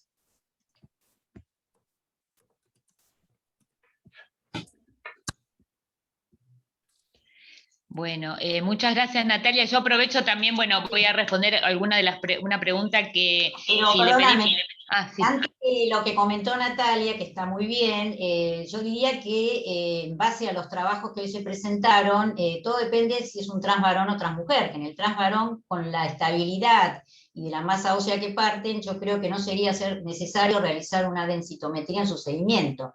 Ahora, si es un trans varón con factores de riesgo, como dijo Natalia, sí, porque obviamente, o algunas condiciones que se asocien con disminución de la masa ósea y mayor pérdida.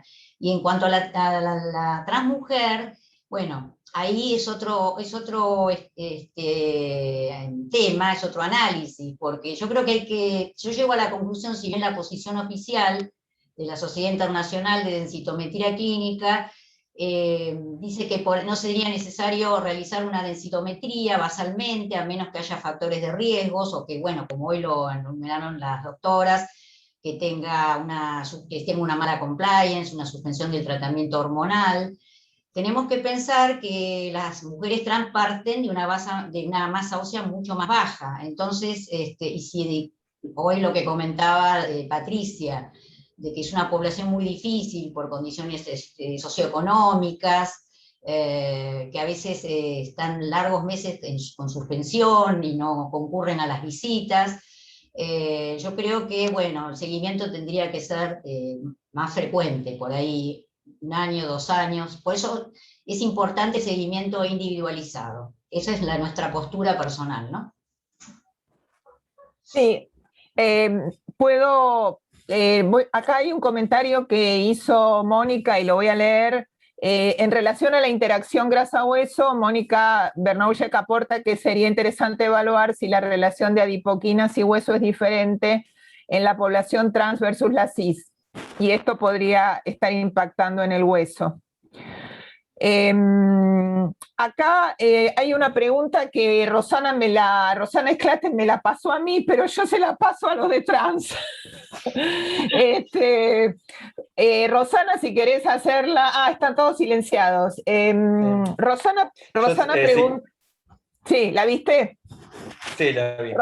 Rosana pregunta en el caso de un trans varón con osteoporosis y deseo de fertilidad. A eso me supera a mí. Me supera.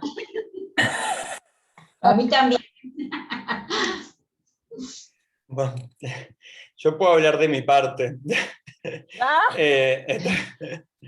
A ver, está claro que si va a depender, cuando uno tiene una persona trans con deseo de fertilidad, está claro que lo primero que tenemos que hacer va a depender un poco de cómo esté constituida la pareja, quién va a ser la persona gestante, ¿sí? Y si lo que vamos a hacer es simplemente simplemente entre comillas, tomar folículos, o esta persona va a llevar adelante un embarazo. La realidad es que está claro que desde el punto de vista de embarazo hay que suspender el tratamiento, ¿sí? O sea, eso No, creo que acá las 100 y pico de personas que estamos conectados, independientemente sepan mucho o poco, está claro que vamos a suspender la testosterona. La búsqueda de fertilidad se debe iniciar una vez que los valores de testosterona sérica estén en valores de seguridad, ¿sí? Para ese embrión que se va a formar, ¿sí? O ese embarazo que se va a llevar adelante. Y por otro lado, creo que uno lo que tiene que hacer ahí es focalizar desde el punto de vista de medidas de alimentación, aporte de calcio y vitamina D. Y me parece que hasta mucho más no nos queda, lamentablemente. Es así. Por lo menos a la experiencia que tenemos hoy. Bueno, Sí, gracias. sí. No sé, quería darle la palabra a un momento que hay algunas preguntas del chat sobre pediatría y adolescencia a la doctora Verónica Fernández Mentaberri, que es médica endocrinóloga del Hospital Durán. También colabora o trabaja en colaboración con el doctor Abdala, así que bueno, Vero también tiene experiencia en este tema. Vero. Bueno, gracias, Patri. Pensé que iba a zafar hoy. Pero bueno, primero contarles un poquito lo que dijo el doctor Abdala. La verdad que nuestro grupo viene trabajando desde hace muchos años con una gran casuística en adultos y desde hace unos 6, 7 años se fue incorporando cada vez más la atención de niñas y adolescentes transgénero. Y cuando yo empiezo, como endocrinóloga infantil del servicio, a ver a estas niñeces y adolescencias trans, me sentía como cómoda, por un lado, con el uso del análogo, en cuanto que todos los endocrinólogos infantiles tenemos mucha experiencia, pero la verdad que me hacía ruido qué iba a pasar con la salud ósea de estos niños y qué iba a pasar a largo plazo con tantos años de análogos. Y ahí fue que le propongo a Rubén qué le parecía empezar a estudiar a esta población que estaba virgen de tratamiento y para ver qué iba a pasar. Y así que bueno, ya que está Rubén, le agradezco siempre porque aparte aprendo un montón de él. Y fue así que nosotros tenemos esta casuística bastante importante y que vamos a empezar a trabajar, y se sumó la doctora Figueroa, que es del Hospital Elizalde, que es la otra gran casuística que hay dentro del país como centros de derivación.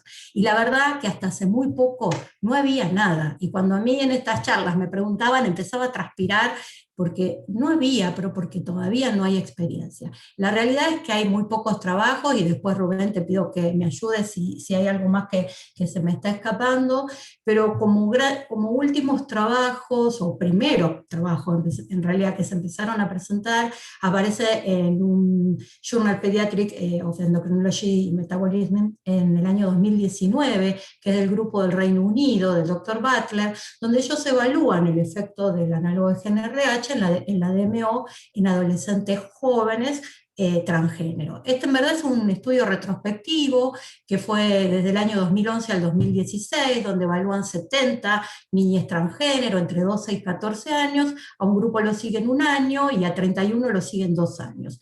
Y en verdad lo que vieron era que inicialmente en los trans varón había una disminución mayor de la DMO que en las trans mujeres, y que luego el primer año observaban una disminución en el Z, tanto en columna lumbar como en cuello femoral, pero que no se alteraba la densidad mineral ósea areal.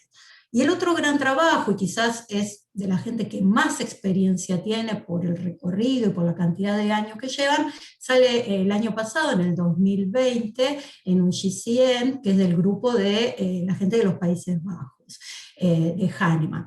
Y este sí es un estudio prospectivo, observacional, también hablamos de pequeñas cantidades, creo que igual decimos pequeñas cantidades, nosotros acá en la Argentina, si Rubén sigue trabajando, vamos a tener más o menos ese número, pero tenían 51 trans mujer y 70 trans varón tratados con análogo, y ellos evalúan ese grupo con tratamiento con análogo, y después 36 trans mujeres y 42 trans varones tratados con análogo y tratamiento hormonal cruzado. Y lo que vieron, por otro lado lo dividen en puberales tempranos y tardíos. Y en sí lo que observaron era que había una disminución de la densidad mineral ósea al inicio del tratamiento, o durante el tratamiento, en verdad, con el análogo del GnRH, pero que esto se recuperaba una vez que se iniciaba la terapia hormonal cruzada. En realidad lo que vieron era que en la transmujer, igual que los estudios que dieron y que presentan ustedes en adultos, el ZDMO nunca se llegaba a recuperar de todo a pesar del tratamiento hormonal cruzado. Y que en cambio en el varón se llegaba a la DMO a normalizar. Bueno, no sé, más o menos esto es lo que, no sé si Rubén quiere decir algo más, con la experiencia que él tiene de los niños que nos viene analizando. Sí, Vero, yo coincido con vos. Creo que lo que estamos viendo es que si bien la densidad mineral ósea al principio o al inicio del análogo tiende a disminuir, después de que uno inicia el tratamiento hormonal cruzado con dosis crecientes, esa densidad aumenta. Si hablamos en gramos centímetros cuadrados, o sea, en números enteros aumenta. Pero el Z-score a 22 años nunca alcanza el Z para la población cis. O sea, si nosotros comparamos con población del mismo sexo, de la misma edad, del mismo peso, de la misma talla, si luego de iniciar los análogos nunca alcanzan ese Z. Se recupera la densidad en gramos centímetros cuadrados, pero no, comparándolo con la misma población, con una población similar no alcanza el Z. Es así. Entonces ya parten con un Z más bajo. Sí, por ahí puedo agregar una cosita, porque temiendo que este tema iba a salir, y no es mi expertise ni mucho menos, pero en el hospital tenemos al doctor Hugo Boquete, que se disculpó porque quería estar, pero bueno, el consultorio lo superó, y lo hablé con él, y realmente me explicó, y medio que me espeluzné, porque si vamos, está todo bárbaro, pero si vamos a los números, sería que se le da análogo de GHRH de GnRH, perdón, a un TANER 1, TANER 2. Apenas le sale el botoncito mamario. Se lo tiene, si es una nena, ¿no? Se lo tiene como, ahí sí, el término de agonádico lo tomé él. Se lo tiene agonádico hasta que se lo pospone el desarrollo de la pubertad, hasta que a los 15, 16, dependiendo del caso, se le saca el análogo y se le pone el cruzado. Y así, respiró hondo, y él, que tiene mucha experiencia, me dice, bueno, hay que ver, se dice que se recupera, pero hay que ver. Es todo un capítulo, y las palabras que usan en inglés leyendo los trabajos es que hay preocupación de qué pasa con la masa ósea futura en estos casos. Pero bueno, quizá con la base de datos de Rubén nos va a resolver. Sí, nada más que una pequeña aclaración. Primero, siempre tiene que ser a partir de TANER 2, es decir, tiene que haber empezado la pubertad. Nunca se hace ningún tratamiento previo al inicio de la pubertad. Y por suerte, a diferencia de otros países, en nuestro país no se pone análogo a todos, solamente a aquellas niñas que lo deseen. Es decir, nosotros no tenemos, como en otros países, soy transgénero y entonces me obligan a entrar en un protocolo de análogos, y ese análogo lo tengo que recibir hasta los 16 años y después me sacan la gónada. Acá nosotros hacemos acompañamiento de niñeces, infancias y adolescencias trans, en donde no hay obligaciones de hacer ningún tratamiento, solo acompañamos a lo que ese usuario necesite, acompañamos al niño en su decisión, ¿sí? Y por supuesto que nos preocupa, porque nosotros no sabemos nosotros, no sabe nadie, y por eso, bueno, venimos trabajando con Rubén, haciendo también nuestra propia experiencia, sabiendo que no hay experiencia en el resto del mundo. Y bueno, que esto está cada vez más fuerte, y por eso nosotros trabajamos mucho el tema de tener porque esto también se vio como un valor predictivo positivo, el estatus de la vitamina D, trabajamos en el consumo de lácteos, trabajamos en que hagan actividad física y mejoren los hábitos. Así que bueno, es una preocupación pero, y quiero aclarar eso, ¿no? Que esto no es un protocolo obligatorio, por suerte, en nuestro país, porque existe una ley que así nos permite hacerlo, ¿no es cierto? ¿Puedo hacer una pregunta, Vero? Entonces, en base a lo que dijo Rubén con respecto al pico de masa ósea, que nunca llegan a un Z normal, o sea que vos considerarías que, o yo, no sé, pienso, quizá ahora con lo que vos decís que no a todos se les dan análogos, por lo que uno lee en otras partes del mundo, por ahí vos leíste más, quizás sí, entonces sería una población de riesgo para siempre, porque si ya partimos en los que recibieron análogos, de no alcanzar ese pico de masa ósea que es necesario para el resto de la vida, ¿qué pasa? Primero que no sabemos, después recordar que el pico de masa ósea lo adquieren después de haber finalizado también la pubertad, es decir, claro, que no es eso, durante la pubertad que se adquiere, ¿no? Pero es muy llamativo también estos estudios que se vieron en adultos, donde comparaban, sobre todo en el caso de las mujeres trans, ¿no? Que las mujeres trans ya tenían, previo a la hormonización, densidades minerales óseas más bajas que los hombres cis, y que a pesar de que ellas no habían recibido análogos, ¿no es cierto? Es decir, vírgenes de tratamiento, y que después con la terapia hormonal, con estrogénica, no alcanzan tampoco. Y en estos casos no eran mujeres, no sé, decime vos bien, Rubén, que hace adulto, no eran mujeres muy jovencitas. La otra experiencia, aparte que nosotros tenemos por ahora a nivel, por lo menos en nuestro centro y con Vero Figueroa y en otras partes del país donde también están trabajando endocrinólogas infantiles, la mayoría de los y las consultantes son pospuberales o puberales tardíos. En mi caso tengo algún niño que ha empezado precozmente, pero por ahora el número es muy pequeño y bueno, tenemos muchas incertidumbres sobre las cuales estamos trabajando, ¿no es cierto? Me gustaría hacer un pequeño comentario al respecto en cuanto a cómo estamos analizando todo, ¿no? Digo, para abrir un poco nuestra cabeza. Cada vez que uno se pone a leer, sea la parte cardiovascular, sea la parte ósea, hoy nos toca la parte ósea, nos encontramos, y está bueno para también tenerlo en cuenta cuando uno va a leer, con una población que probablemente vaya modificando mucho, ¿sí?, todos sus cofactores a lo largo de los próximos 10, 15 o 20 años. La población adulta hoy, si se hizo un interrogatorio, una encuesta en Estados Unidos, 1/3 de la población adulta transgénero es pobre, ¿sí?, está por debajo, o sea, comparada con la población general. Y el 33% y no hizo ninguna consulta al sistema de salud.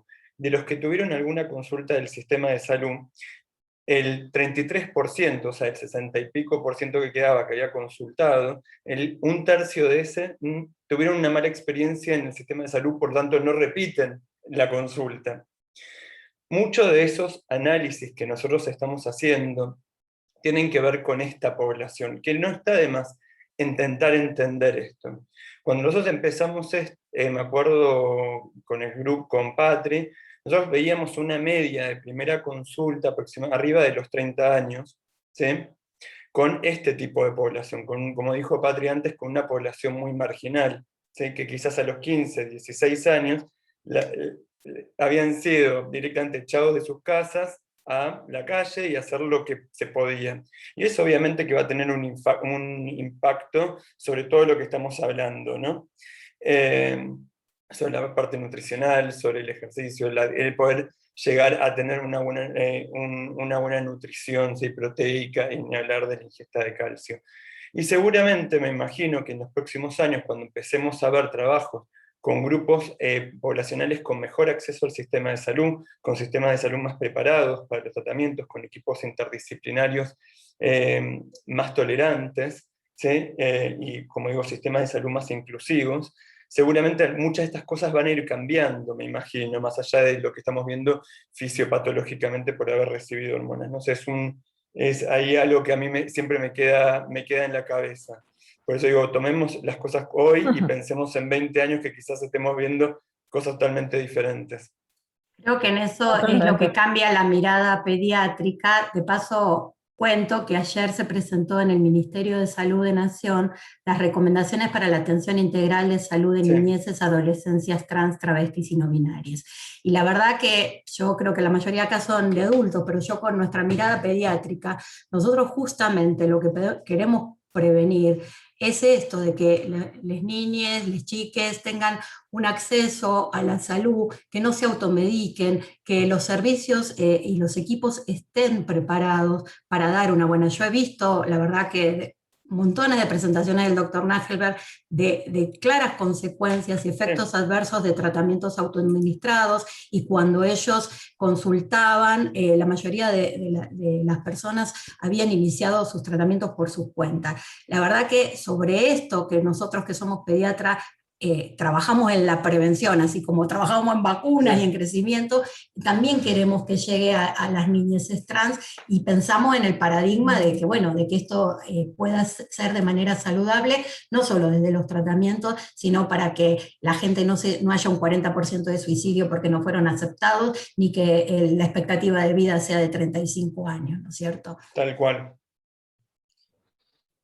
Quería, no sé si alguien quiere decir algo, pero yo quería no dejar en blanco el final de la pregunta que había hecho Roxana, que bueno, Roxana después comenta que sí, que obviamente como vos comentaste, Lucas, la suspensión de la hormonoterapia era obvio si deseaba fertilidad, pero ella plantea qué haríamos con su osteoporosis.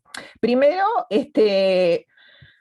hay que definir que es una paciente joven y si desea fertilidad y tiene una osteoporosis, es una mala yunta, digamos, ¿no? Tenemos muy pocas cosas para hacer, o sea, se nos tendría que estar fracturando para decidir que le damos algo. Y ese algo quizá va a terminar siendo teriparatide, porque no tenemos otra herramienta.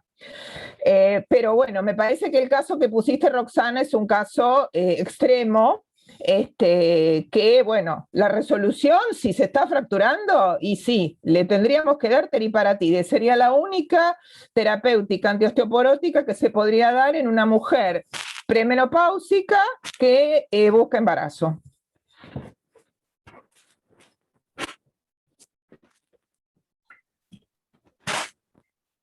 No se te escucha, Silvia. Bueno. Ahí está. Estoy de acuerdo con lo que dice Adri, es así, que es un problema, una dificultad muy grande, primero porque no hablamos solamente de la población trans, sino también de las mujeres premenopáusicas, que no hay autorización para el uso de bifosfonatos por la FDA, y que bueno, en esos casos que son los corticoideos, que se nos fracturan, con el riesgo muy alto, lo que tenemos que dar es un osteoformador. Y más pensando, si quieren búsqueda de fertilidad en unos años, tenemos que pensar que otras drogas no son posibles porque los bifosfonatos se depositan en el hueso.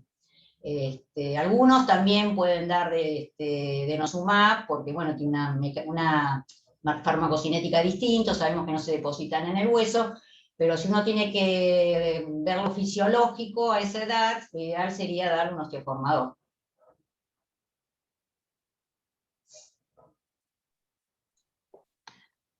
Bueno, a ver, nos quedaba una pregunta, no sé si la respondía el doctor Abdalas. Dice, ¿algún impacto sobre la geometría ósea en relación al momento puberal en el que se inician los análogos? No sé, o algunas chicas de ustedes sobre la... Rubén. Rubén, ¿vos querés contestar? Rubén. De Santiago. Rubén. Con respecto al estudio de la geometría, no hay pocos. Los estudios que hay son con métodos indirectos que se llaman densidad mineral ósea aparente, que es un método indirecto para calcular el volumen. Sí informan que durante los análogos de GNRH esa densidad mineral ósea aparente tiende a disminuir y que luego incrementan con el tratamiento hormonal cruzado, pero métodos directos para estudiar la geometría no hay en adolescentes. No hay, en adolescentes por lo menos no he leído estudios de PQCT o de estudios de alta resolución. Bueno, gracias Rubén. No sé si, bueno, hay una pregunta más y ya vamos cerrando porque ya nos excedimos bastante del espacio. Desde ya, la verdad que les agradezco a todos, como dije al principio, sobre todo a Saem que nos da este espacio y a todos ustedes por el interés. Realmente son excelentes los expositores, los aportes. Gracias Rubén, Verónica, todos los que se fueron sumando y a todos por el interés y permanecer hasta esta hora, ¿no? Bueno, no sé si alguien quiere decir Silvia o algo. No, también, la verdad que quiero agradecer a todos los que nos están escuchando hasta esta hora, sabiendo que, bueno, a veces no es tan fácil con las actividades de cada uno, y la verdad, realmente les quiero agradecer también los aportes a Rubén, que tiene una gran experiencia y ha publicado lindos trabajos, y a todos los expositores que la verdad que dieron muy lindas charlas, y los aportes también. Bueno, muchas gracias para todos y hasta pronto.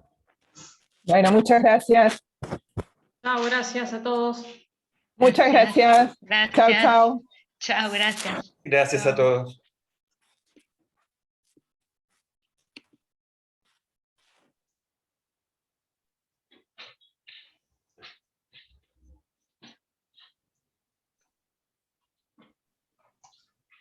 Bueno, excelente todos, chicas, la verdad, re bien. Me encantó. Muy lindo todo salió, ¿no? Me parece interesante el debate. Sí. Todo. Vale, pon stop recording. Ah, sí. Y cuando justo te iba a decir, guardá en la nube.